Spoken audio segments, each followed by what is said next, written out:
Whiskey and Weight going all the way. What up, world? Welcome back to another episode of the Whiskey and Weight Show with me, your host, Tommy Mac.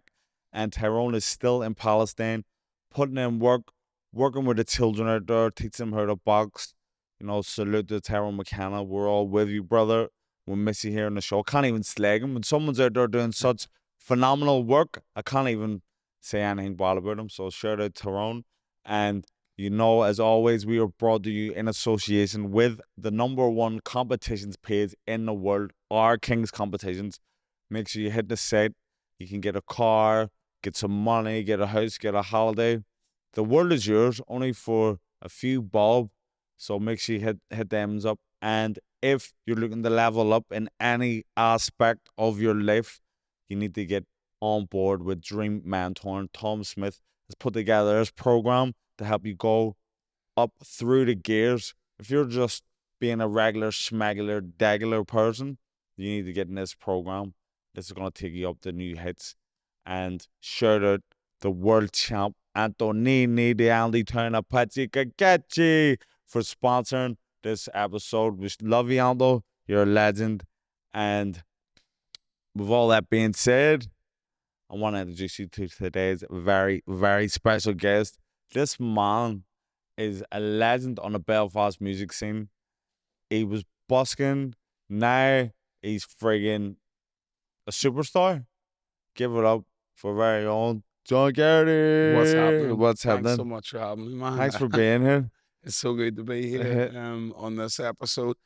Just really great coming in. I love the way you've done this. You know, straight in out of the car, no chatting, just keep everything live. We have to keep it because see when you do a wee bit of chit chat before the cameras are rolling, then you lose all the good stuff. And I've done a few, and with some of the best chats have been beforehand, but this was like straight in, so really love that. Some great sponsors on there. You've all the good guys. Yeah. You've Tom, you've Mark, you've Anto. Yeah. So good to be on the episode. I'm glad to be here. Thanks for being here. And you've got a gig today.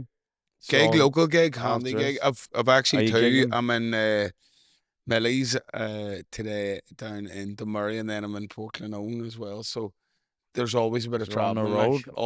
I'm always on the road. I've been this summer's been crazy. Like I've done Spain twice and Italy. A lot of weddings, a lot of traveling, but I'm grateful for it. You know, it's a great job to be in. Like, so let's get into the story a wee bit of how you've kind of blew up.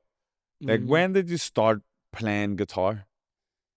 If you ask me, guitar. When I first did you start your music journey? And let's say the music journey is from I don't remember ever starting on it specifically. I would say it's been from childhood. You know, I've always wanted to sing. I've always been able to sing. Sang in the school choir, done all the usual stuff. But I had a great friend when I was younger, a school teacher. His dad owned a bar. They were a big boxing family in Fermanagh, and Niall was very into music, and Niall taught me everything. You know, from how to get out in the road, doing gigs and stuff, and that was the foundation of what I have today. You know, whenever I was leaving school, I was gigging. There was maybe two nights a week I was gigging. Great. When I was in school, and I was making good money. Like, especially being young, you don't have like bills or anything. This started really young, like, you know, when Niall was also a school teacher. All the same, he didn't teach me in my school. He was a very, very special part of my life growing up. And it was perfect because it was that age, you know, we were going from a child to a man, you know, and he taught me so much about, you know, how to be creative, how to better yourself as a person, how to have confidence, you know, and, you know, I would always thank Niall for that, you know, because that's what got me out there to go and do regular gigs. Yeah. You know, he organised being young. Yeah. You kind of want to fit in with a crowd. Yeah. So if you're going to go and take center stage, it does take confidence, and you need someone to believe in you to try and push you. It was so great because his dad owned a bar, and we could do gigs in there where it was absolutely safe. And I think actually a friend of yours, Shane Curran, do you know? Do you remember Yeah, Shane? Shane ran the the the bar. the the Wade Ali, Yeah. he was Um, unbelievable. Shane was part of the team down there in Enniskillen, and uh, Enniskillen Boxing Club was always fantastic, because there was so many great people in the club. Richard and Niall and Shane was a Did you massive ever part of do me a growing bit? up. Well, I was never any good. I just used to go because it was a part of you know growing up in the bar. You kind of went Yeah, to just go to the around. boxing Yeah. as well, so um that's where it all started from, was Enniskillen and home, and I then moved to Belfast, Up there, a big smoke. to the Big Smoke. Tried it for just a couple overnight stays. I went and bought the equipment and matchets. I've told this a few times, but I went and bought the equipment matchets and was like, oh, so many buskers in the town. I'd love to try that. And I So had had you not done any busking in ever. Fermanagh or in I just came Enniskillen? back. I just came back. I traveled from Los Angeles to New York, and I'd seen hundreds of buskers on the way, like buskers in Mm, every city. yeah. We done loads of cities along the way, and I'd seen loads of different styles of busking. I was in Belfast. I was like, I'd love to try something different here. Try, like, songs that people really connect with, and that's where it started. I went into Matches and bought the equipment, and I was only meant to be in town, was meant to get the last bus home, and I ended up staying over and doing it the next day as well, and Brilliant. making back the money which I'd just spent Yeah. on the equipment. And at that point, I knew there was something there. I knew I could make something from becoming like a busker or something different, in Belfast. And it started out with doing like all this big stuff from X Factor, going through what songs people were really connecting with on X Factor and Britain's Got Talent, and what them special songs were. I remember thinking, what songs are people going to connect with on the street? Yeah. And it was mind blowing. Like, I always remember it was in around the Christmas markets, and there was a guy, and he was eating one of them big hot dog things that you get at the Christmas markets, and he was literally standing in front of me crying his eyes out to a Crying? Coldplay Were that song. bad, John? I'm joking. I was thinking, what the fuck? What were you singing? It was a Coldplay song. Um, but I can't even remember which one it And was. he's But at just that point, I knew they're the ones that you are can hidden. really, Yeah. you can really do something here and touch people and in a special way. And started with that, and then people were like, "Can you do any Irish songs?" So I started busking, doing a few Irish tunes along the way, and from that, it just things Grace was the started. big one for you, isn't it? Grace was the very first viral song. Yeah. It was viral. It done like at that time, viral songs weren't all that. 100,000 views was a lot, and we Yeah. done like an hour, and then oh, that's cool. But people were like then saying, "You're that guy we singing in Yeah. Grace," and other people were like, "Oh, maybe you shouldn't be singing that song," but I love it. Yeah. There was no hate, Yeah. but then I had the song with Codeline, and it was just massive, like, because it went so big and so many people had seen it. I was like, I kind of have to stick at the busking now, like, Mm, because people are really starting yeah. to notice It's me and your stuff. thing. So did you just wanna busk like initially just to try it, or did you have visions of like this is No, gonna connect with people and then it'll lead to something bigger? I suppose my way of thinking was like that. Mm, Was thinking I want to have something big out of this, but I don't necessarily want to move from Anna and do this full yeah. time. But then it's just everything falls into place, Yeah. and it all did fall into place. And within like 2 3 months, I was living in Belfast and like properly overworking myself, where Mm, I was doing too much. I was doing gigs. Like, I got my first residency in the city centre bar, and it had just opened, and it was buzzing. Um, some really good people helped me out, like, along the way. They literally would have done everything for me to make the move to be in Belfast, but it just so happened that it would have been a bad decision not to move. Yeah. And I was doing 2 or 3 gigs for them, and then people were coming and saying, "Will you play the wedding? Will you play christening? Will you play everything?" And just then, the song with Codeline, the song I was busking Codeline in town, All I Want, and it had done like 500,000 views. And at that point, I knew, I was like, this is where I'm going to be at. Like, Yeah. Did you get much people asking you to do weddings when you were just on the street busking, or did they start every asking day, you every day? every day. It's like every day, even to today. It's like there's always messages. I could open my phone now, and I guarantee there's 3 or 4 sitting there that, and you can never do them all, Mm. you know. But you always get a feel of somebody whenever they're talking to you, and you know you can, when you click in on like the Facebook app, it tells you how much they've commented and how much interaction they've had, so you know if they're someone that really, really wants you. Yeah. Or someone who's just That just wants yeah. music. Yeah. And I'm all for that too, you know, but I'll always try and. Is there a dark side of busking? Like, There's a nasty side, is it? And you like, know. I what wouldn't is it? say it's all. I wouldn't say it's all like. Uh, it's there's I'll Because carry on happens. the town's like, it's great when it's buzzing, but sometimes you can walk Mm-hmm. through it and you see some It depends on what kind of. dodgy people. You wouldn't want to be on your There be own. trouble. There be trouble like at times, Yeah. you know. Have But you there's. experienced anybody like trying to I've mess had you about? silly stuff happen, like your woman kicking the bucket and all. And people ask me about that every day. She kicked your bucket and called you this, that, and other. That doesn't bother me. Like, Mm. didn't bother me back then. The police came with me. Oh, you want to? No, Yeah, it is what it is. Everyone has bad days. do you need a license to busk? No, no. Anyone can go out, go and buy the equipment and go And busking. then Dublin's a different story. right, Manchester's a different story. but Belfast you can You can pretty much do whatever you want. yeah. Because your man probably your most fierce busking competition. Your man would we Fire up sing? it. That's one friggin' string. Yeah, yeah.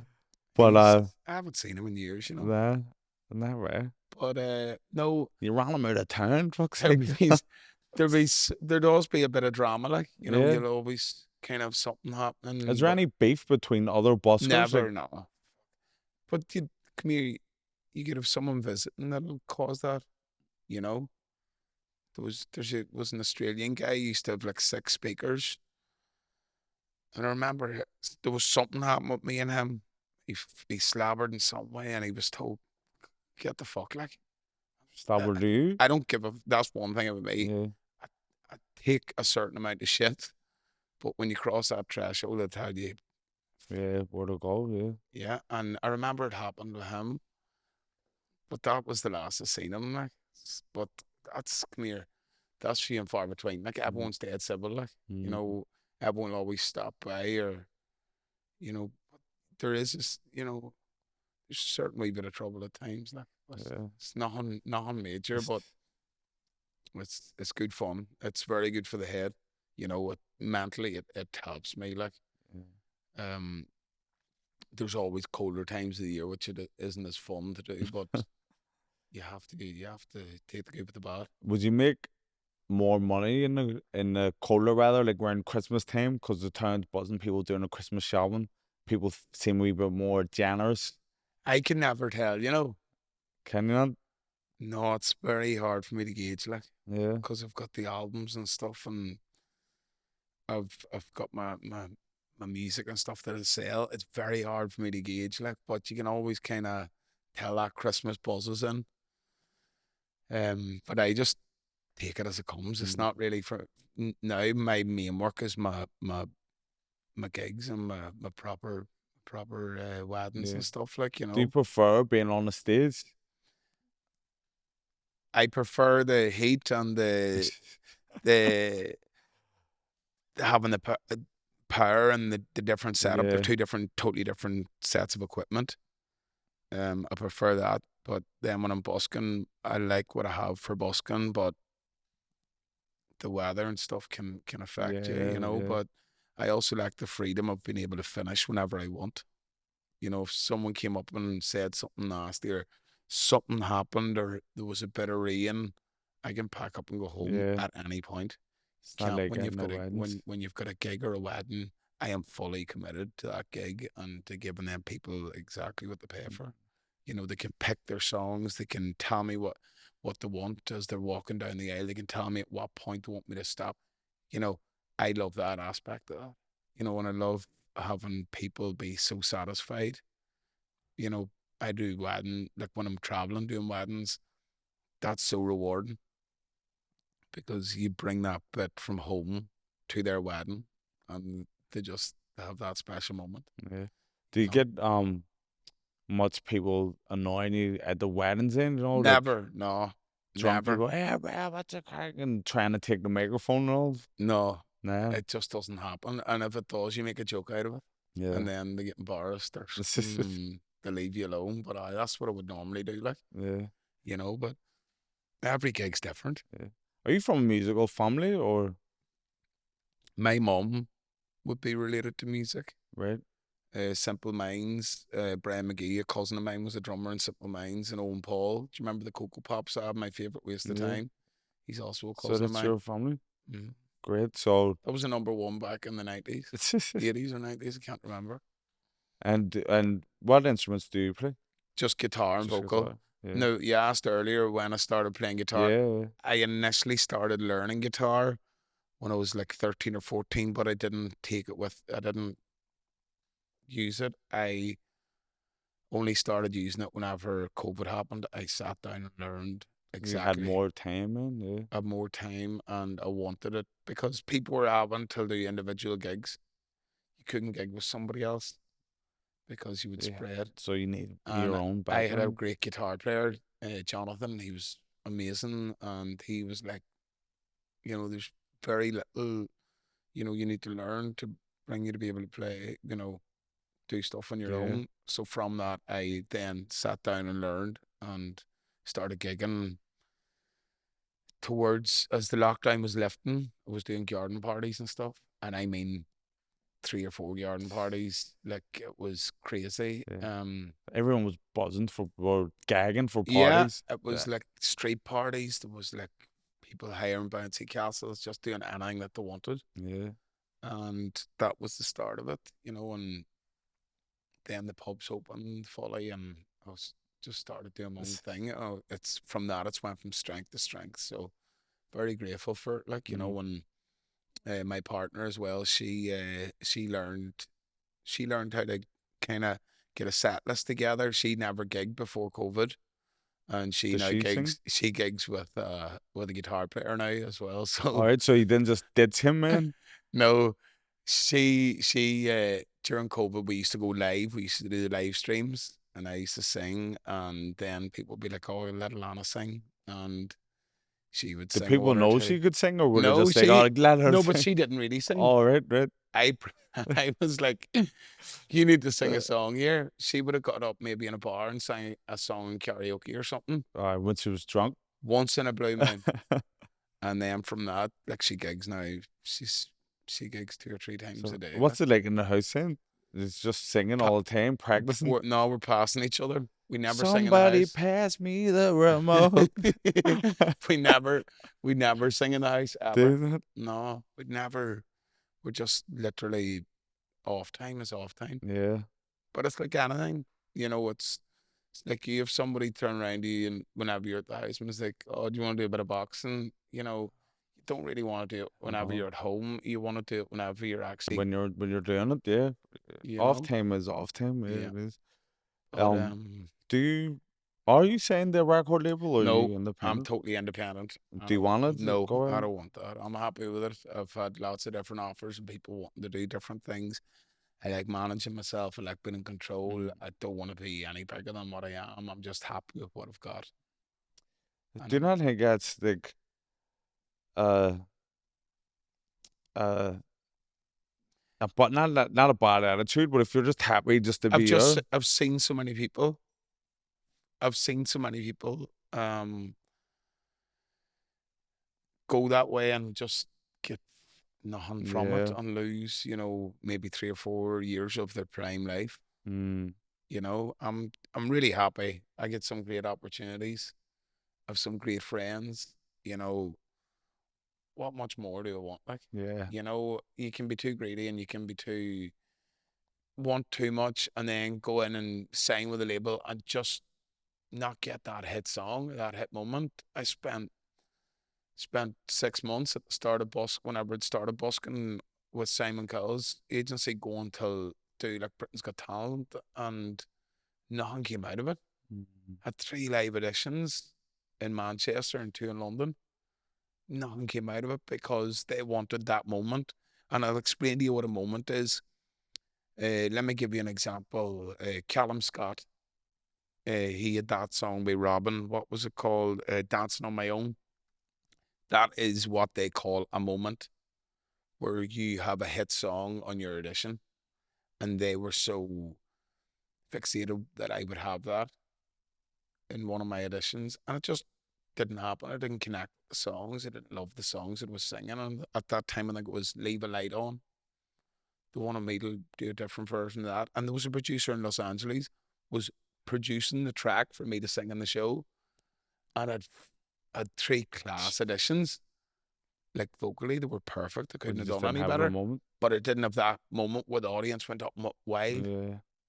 So, you know, that's a good thing that you can talk about it, because I have had family members who's done the talent shows, and so I know that people are getting sent the gigs, but a lot of people don't know that uh the shows are scouting for talent to go and I, audition, and so you have done it. yeah. So can you explain the process we would of like How that happened. It was a Saturday. It was right at the very beginning. I was living in Ballymurphy. I got the bus into town.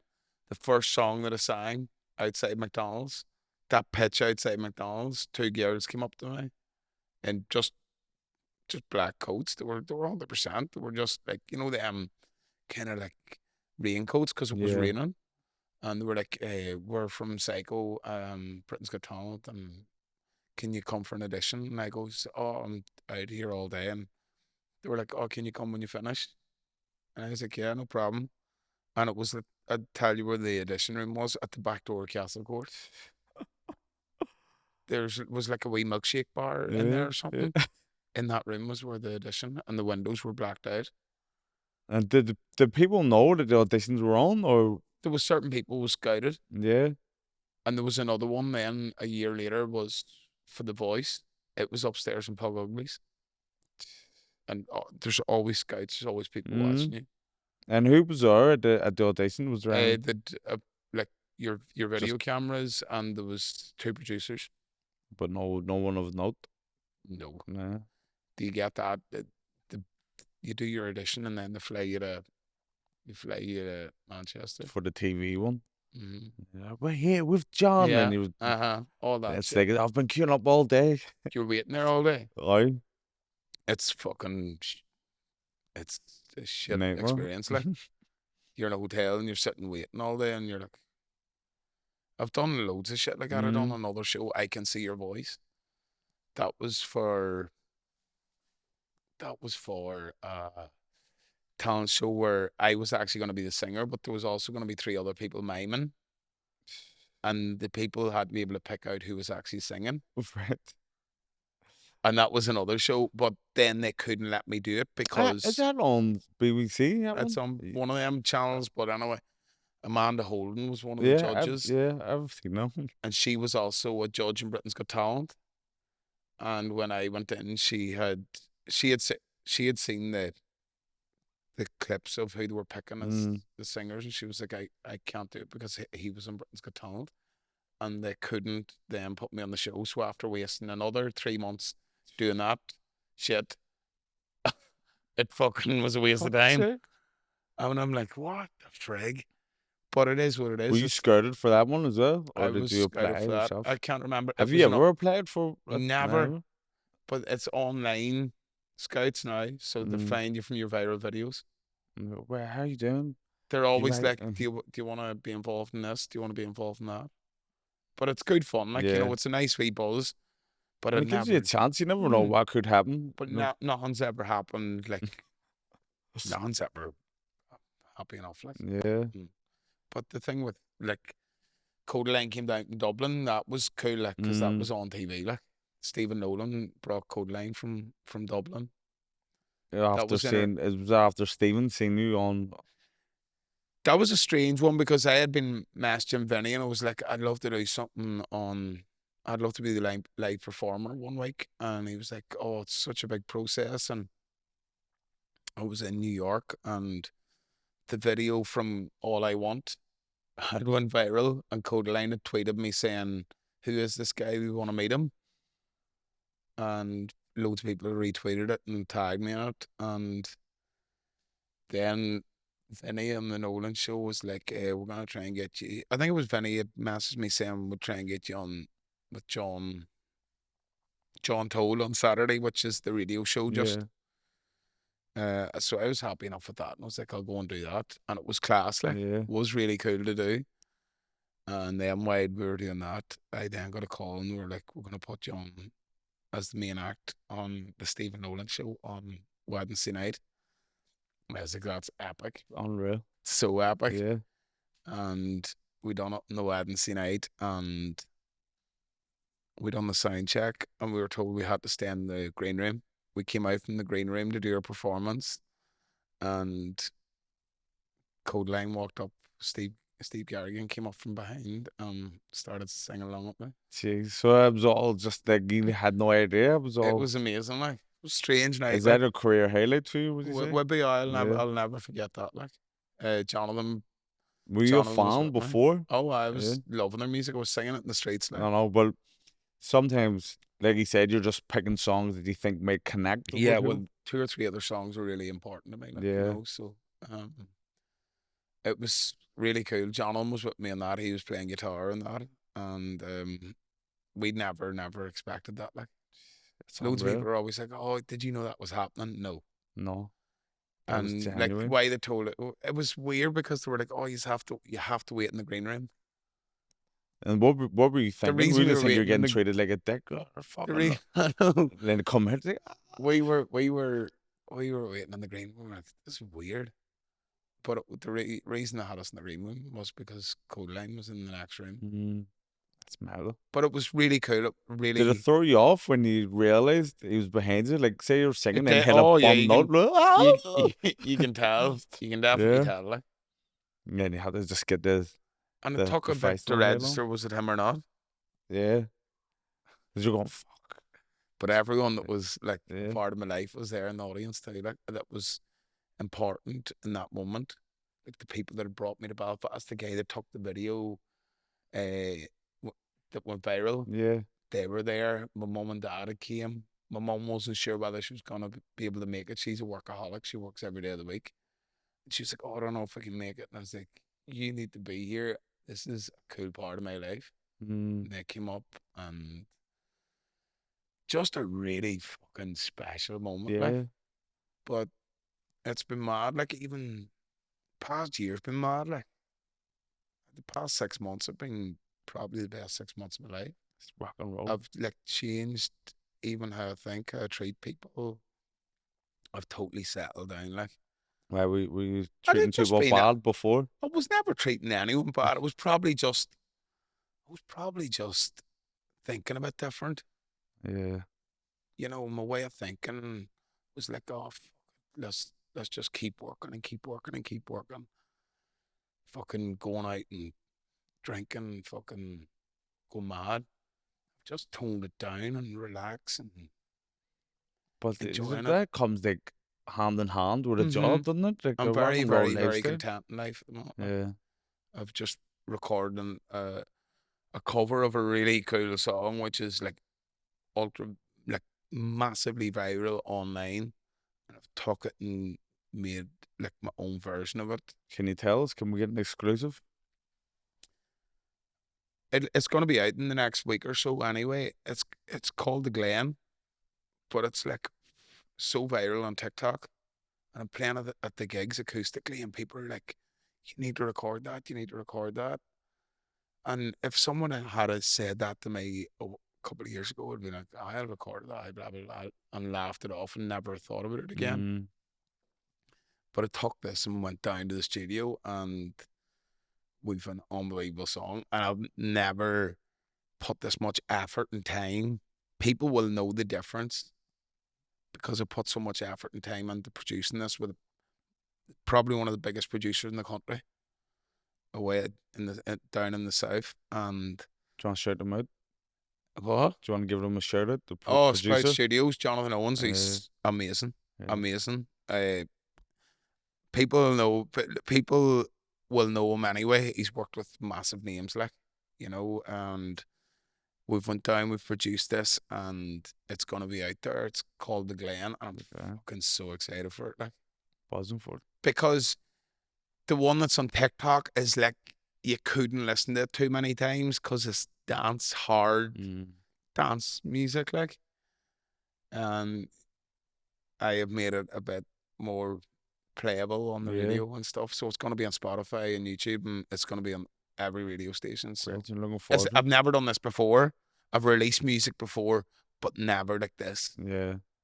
You know, it's You're gonna make a video for it? doing a video and stuff. Just trying to wait for the weather to be really good. Like, and I'll have a video out by the time this is out. I'll have a video finished and done. You know, but I'm just trying to think outside the box. I've another song already done with the same producer, so it's ready to go as well. An original one? Do you write music, or? I can, but I don't choose to. Yeah. You know, and the next song will be an original, but it's so hard to get the confidence to tell what's inside your head. That's what my way of thinking. Yeah. You know, it's a mad life. I've had a mad life. But with all that madness, should you be able to put some friggin' body of work together? I can, but I'm just embarrassed of putting the lyrics together. So you could just say it was about somebody else. People just think fucking people slag you anyway. I know, you know, they're gonna slag you anyway. So you may as well friggin' give them something to slag you. But yeah, but I actually seen yesterday Tyrone's story. He's over in Palestine. He's in Palestine, yeah. So he's over there teaching a group of young people. I think there's a few hundred of them. Amazing. Teach them how to box and giving them some equipment. He's going to be there for about 4 weeks. That's amazing. Yeah. He'll never forget doing that. He's been there before. This is his second stint there. What an amazing achievement, even to do that.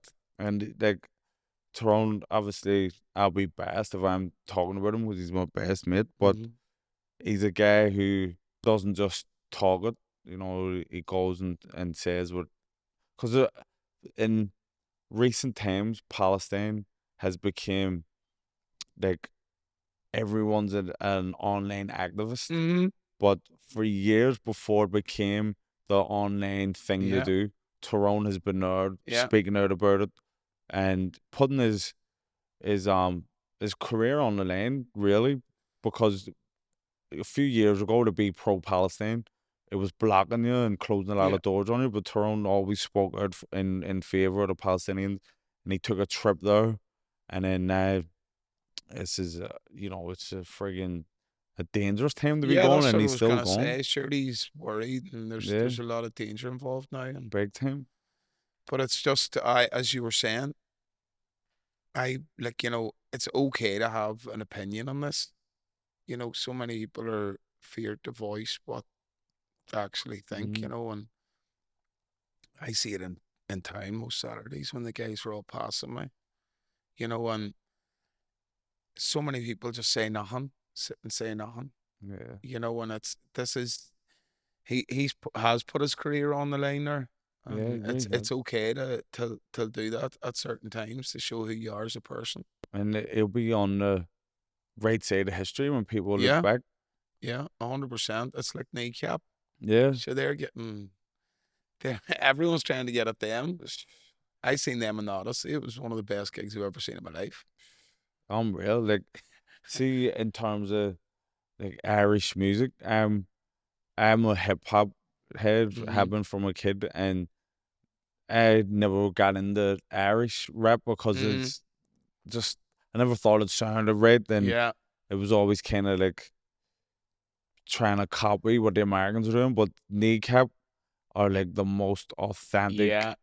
Belfast, but real rap, Oh, they're real hip hop. unreal. I just love Kneecap. 3 guys, a DJ, 2 MCs, just Yeah. rocking a mic in Irish accents, speaking Irish. It's It's unbelievable. unbelievable and funny. DJ Provi has been over loads of times when I've been Yeah. busking, like. And he's a guitarist as well. Yeah. And he can sing. But he's just such a good lad, like, you know, when they're so humble, you know. Yeah. But it's great to see that in Belfast, like, you know. I love to see different genres, like. Mm, I love to see different people coming out and trying what they want to do, yeah. you Have you know. got any dream collabs that you want to do? 'Cause you know John Sewell, our Belfast rapper, he's like the pioneer kind of Belfast rap, but he's doing a bit of singing now. I have seen him recently. Mm. And he's good. Unbelievable. His lyrics are amazing. He wrote the Did song. he write a song about one of the I think he towns? called it Fabry's Child. But his Something lyrics Child. are exact. Yeah. He makes them fit so well. But yeah, I 100%. I'd love to do something with him. He's cool. Mm.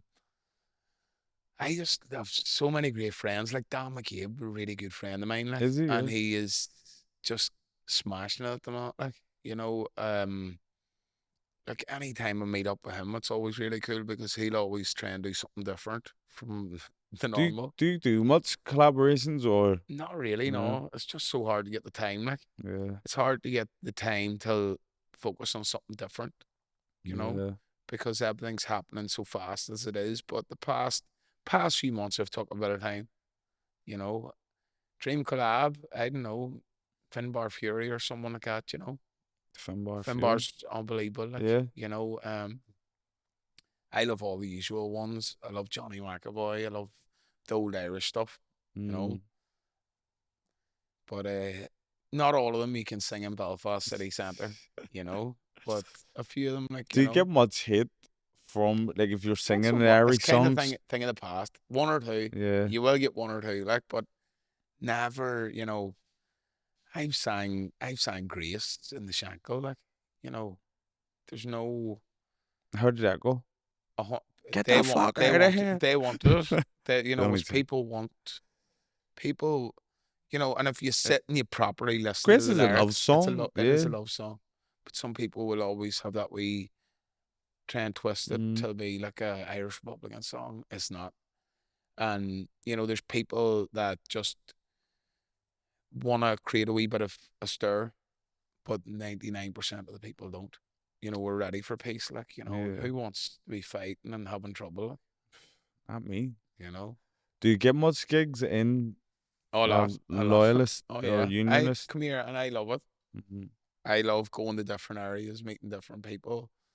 Um, I've spent a lot of time in the West. But no, I do every part of the city. Yeah. I love going to the different parts of the city, different towns, you know, and getting to meet different people. And people are like, oh, maybe you're not allowed to sing Grace here. But can we sing it anyway? Yeah, let's sing it. You know, as long as the majority of the people want it, you know. As long as I don't get shot. I know. But I do like Willie McBride and stuff as well, you know. So Yeah. the green fields of France, you know. So you try and mix it up too, like, Yeah, you know. of course. Do you go back to home often or Maybe once a week, twice once a a week, week? once or twice a week. Well, What's it like when you go back down there? Like, I've got my son down there. big city boy, big city No, slicker. I don't really see many people when I'm down there. No, My so your son's down there. My son's there, so he gets all my time. What age is he? 10. Was he doing any music? He's just into football. Doesn't want to know about nothing else. No, you're not trying to steer him in the. He likes ukulele. He goes to ukulele classes and he can sing very well. So it's in him. Sometimes if you push someone whenever they're too young, they don't want that. You can put them off it. So in the next couple of years, it'll tell a lot of tales, you know. Yeah, I think that is true what you said because I've seen it in the boxing clubs where. Have you any kids? Yeah, 4. So you have 4, and all girls, but I never pushed my older ones into anything. My oldest daughter was an Irish dancer. She was very good. Okay. But when she hit like maybe 13, she didn't want to. She started falling away from it, and I wish I had pushed her more. Mm-hmm. I was like, "That's up to you. You can do what you want." But I shouldn't have done it. I should have like made her stay in it. Then my next daughter, I never pushed. I let her just try things, but I never pushed her into anything.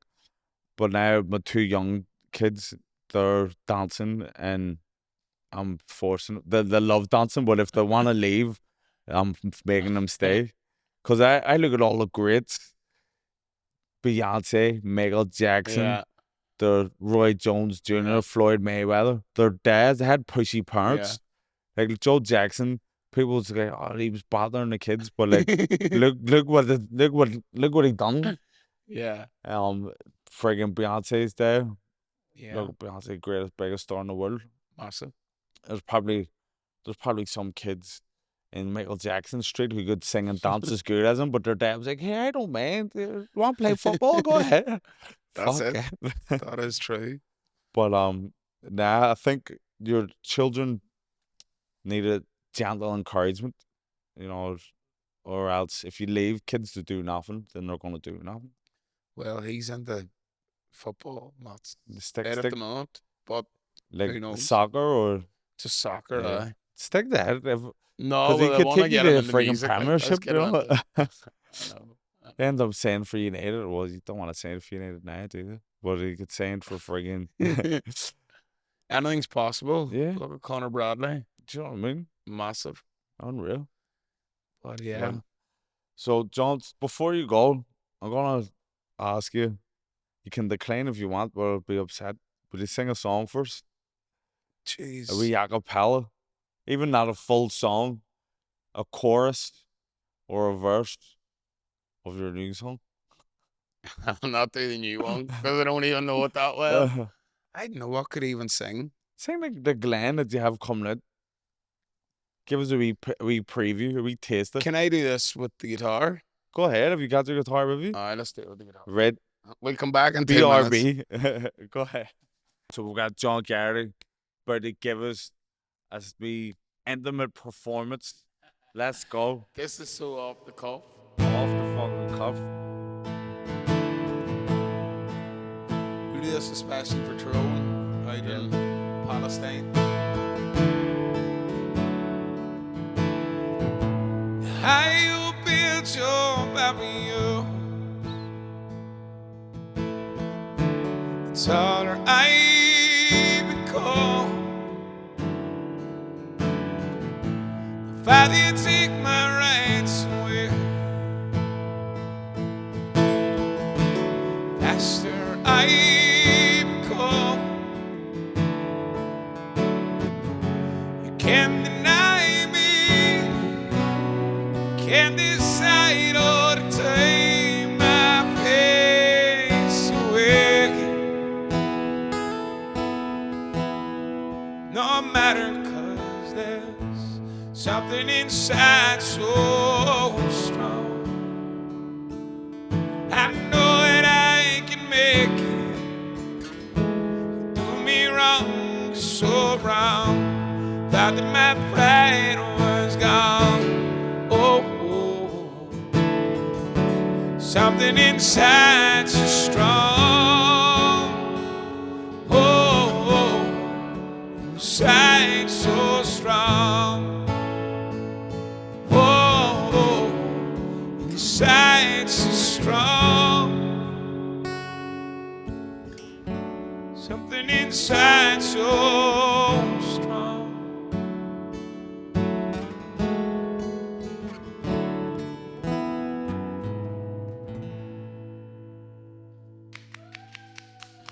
Wow. Unbelievable. Unreal.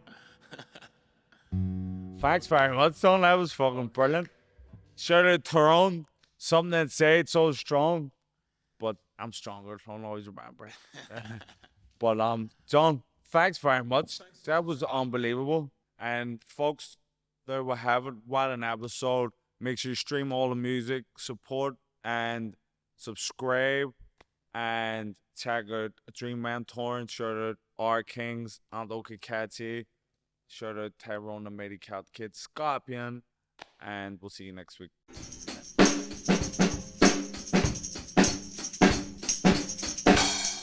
Woo! Whiskey and Weight going all the way.